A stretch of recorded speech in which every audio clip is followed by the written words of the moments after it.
اکثر ایسا ہوتا ہے کہ ہم سونے کے لیے بستر پر جاتے ہیں مگر نیند نہیں آتی۔ نیند اسے نہیں آتی جس کے زخم تو ڈھیر ہوتے ہیں مگر اس کے پاس کوئی مرہم نہیں ہوتا۔ نیند اسے نہیں آتی جس کے زخم جسم پر نہیں روح پر ہوتے ہیں۔ نیند اسے نہیں آتی جس کا نصیب بازی ہار جاتا ہے۔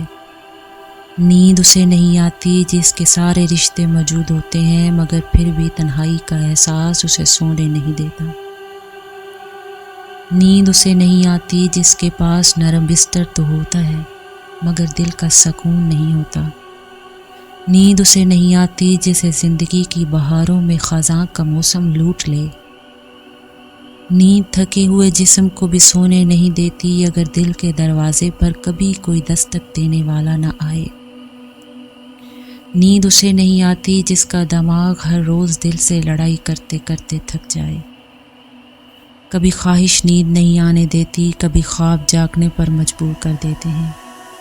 صرف ایک ہی راز ہے جہاں انسان ہر مجبوری کے ہوتے ہوئے بھی آرام سے سو جاتا ہے، کہ اسے یقین ہو کہ میں اللہ کی رحمت کی آغوش میں سو رہا ہوں۔ جیب میں پیسے ہوں تو یقین پیسوں پہ ہوتا ہے، اللہ کی رحمت پر نہیں۔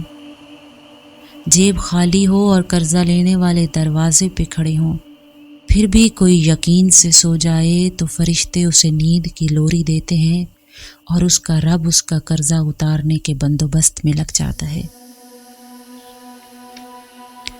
ایمان منظر پر نہیں غائب پر ہوتا ہے۔ اللہ روشنی میں نظر نہیں آتا، اندھیروں میں دکھائی دیتا ہے۔ جاگتی آنکھوں کے ساتھ خواب دیکھنے والا کوشش پہ یقین کرتا ہے۔ جسے نیند میں بادشاہی کا تاج مل جائے وہ اسے الہام سمجھ کر تیار ہو جاتا ہے کہ ایک دن اس کا خدا اسے بادشاہ بنا دے گا۔ نیند نہیں آتی تو اپنے بستر پہ اپنے رب کی رحمت کو آواز دو اپنے مالک کو، اس سے کہو میرے مالک مجھے تیرے بغیر نیند نہیں آتی۔ پھر وہ اپنی رحمت کی خوشبو بھیج دے گا، ایسی خوشبو جو ساری رات بستر پر درد سے تڑپتے ہوئے مریض کو بھی سلا دیتی ہے۔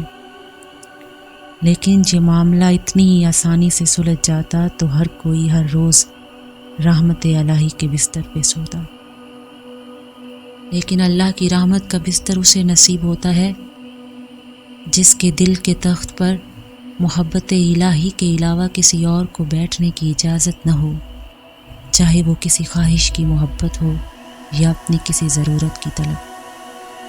اپنی زندگی کا سب کچھ اللہ کے حوالے کر دینے والا بڑے سکون سے سو جاتا ہے کہ صبح اٹھنے کو دل ہی نہیں کرتا۔ ایسا سوتا ہے کہ صبح اٹھنے کو دل نہیں کرتا۔